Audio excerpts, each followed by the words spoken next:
By far and away, 401ks are the largest retirement savings vehicle in the United States of America. They contain almost $6.3 trillion in assets in 2023. Man, that's a lot of money. Now, odds are if you're watching this video, you have a 401k. And if you have one, you probably want to know how your 401k balance measures up.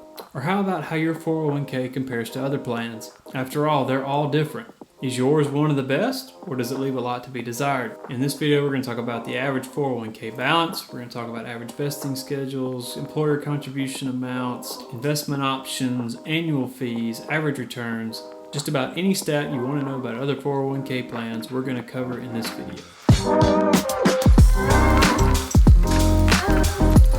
Several months ago, I dropped an absolutely massive post on our website about 401k plans. I mean, we covered everything. I'm pretty sure it's the largest post I've ever written for martinmoney.com. Now, one of the reasons it's so long is because 401k plans are not created equally. Every one of them is different. From plan to plan, there are differences in investment types, vesting schedules, Roth or traditional access, the ability to roll over money into another account, the ability to contribute dollars on an after-tax basis into the account. There's just a variety of different ways a 401k plan can be built. And if you go read that post, you may wonder what's normal, or better yet, how does my plan stack up? Well, after we finished that post, we started researching just that. We wanted to know what the average 401k plan looked like, how many employers were offering Roths, how many employers allowed you to do in-service rollovers, how many employers were making contributions, and if so, in what amounts.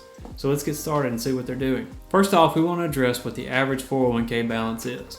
Now, in October of 2022, the average 401k balance in America was $97,200. But that's a pretty useless statistic. And the reason is someone in their 20s is obviously going to have a lower balance than someone in their 60s. And someone in their mid-30s or 40s could be somewhere else entirely. So on the table on your screen, we've broken it out by age range. This is going to give you the average and median balance of 401k plans in the United States. And the reason we like to put median and average together is because average numbers for income or net worths or things like this tend to be highly exaggerated or drawn upward by some very wealthy people in our country. You can probably see quite a difference between median and average in the columns. It's not unusual to see this kind of disparity. Now, one thing I'll quickly point out is the value of 401ks for 65-year-olds of $55,300 is pretty alarming. That's actually below median household income. So for most people, that balance wouldn't even last a year. On the other hand, typically when people retire, they move money out of a 401k and into an IRA. So perhaps that's what's going on here.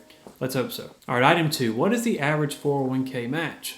Once again, we put a table together to kind of illustrate this. Now, according to the Bureau of Labor Statistics, 68% of Americans have access to some sort of employer-sponsored retirement plan. Of those that offer a 401k, 82% provide some form of employer match. Meanwhile, 10% offer some sort of profit-sharing plan, and other plans don't make any employer contributions at all. Now, you'll notice the numbers in the column on the left, the percentages only add up to 77%. Meanwhile, we said that 82% of plans offer some sort of matching component. The remaining 5% is outliers. There are some 401k plans that give upwards of 10+% as a match, and there are also some that give very meager small matches, and we left both those off the table. Now, we also took the weighted average of all these ranges and came up with an average employer match of 4.1667% for 401k plans in the United States. In other words, the average 401k plan in America provides 4.1667% in the form of employer match each and every year. All right, item 3, what is the average 401k contribution for an employee? According to Vanguard in 2021, the average employee contribution to a 401k plan was 7% of their income. Now, I have a couple reactions to this statistic. It's based in 2021, and at the time, the government was giving out a lot of stimulus money because of COVID.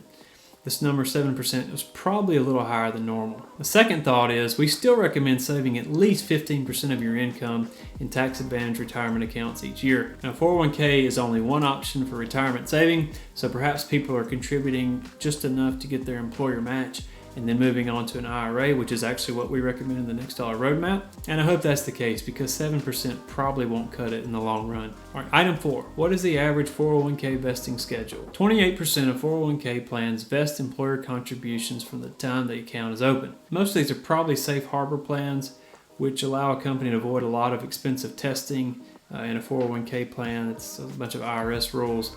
But a condition of that is that employer contributions must immediately vest when they're made into the account. All right, elsewhere, 17% of 401k plans fully vested after 5 years, 14% after 3 years, and 13% after just 1 year. Hey, I really hope you're enjoying this video.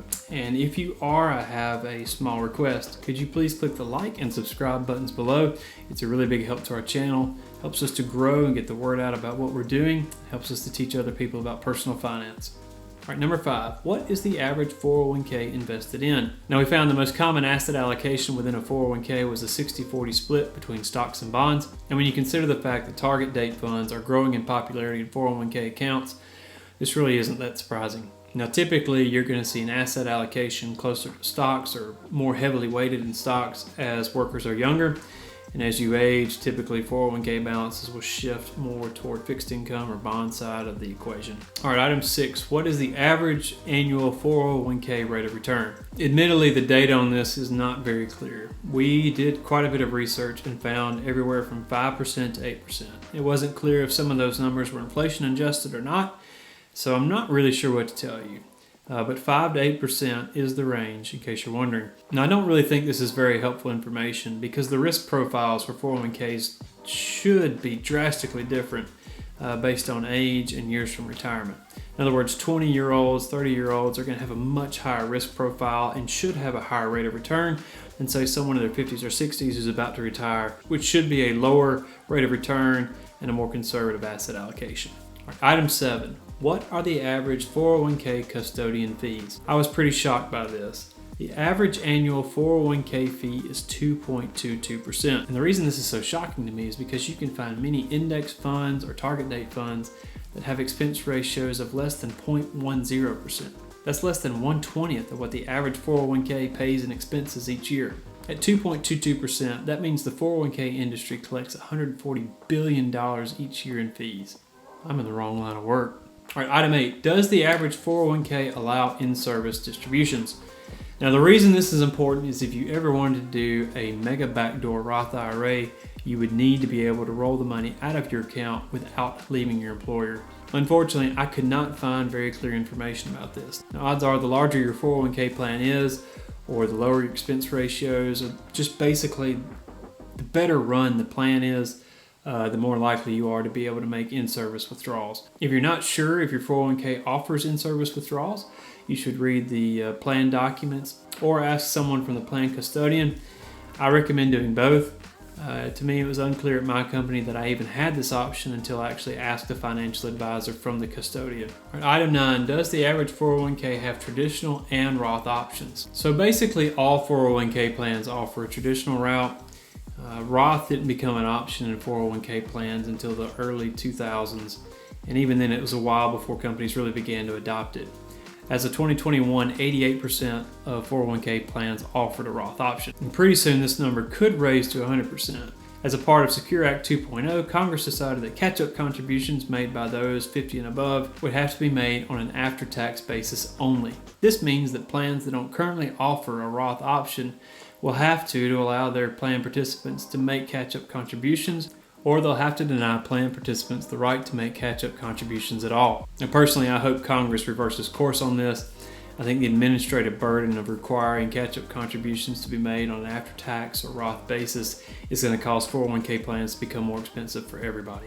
All right, item 10, does the average 401k plan offer company stock? Now, while this was relatively common decades ago, currently only 7% of 401k plans offer the opportunity to purchase company stock within the plan. Now, if you're seeking PhD credits for personal finance, the reason I'm bringing this up is because of an idea called Net Unrealized Appreciation. I'm not going to get into the weeds here. We have a post about it on our site. I'll put a link to it in the description below. A net unrealized appreciation allows you to take company stock from within your 401k plan and move it to a brokerage account where you can sell it and incur capital gains taxes as opposed to income taxes if you sell it straight out of the 401k. Capital gains taxes are always lower than income taxes at the same bracket, so this could be a huge tax advantage in retirement. All right, hopefully this gives you a better picture of how your 401k plan measures up to others. As I mentioned earlier, we have tons of information about 401k plans at martinmoney.com. We'll provide a link to our mega post in the description below, as well as a link to the written form of this video. You can also find us on the social media channels that are on your screen. I want to thank you again for watching our video. We don't take any viewers for granted. We're grateful that you're interested in our stuff. God bless and take care.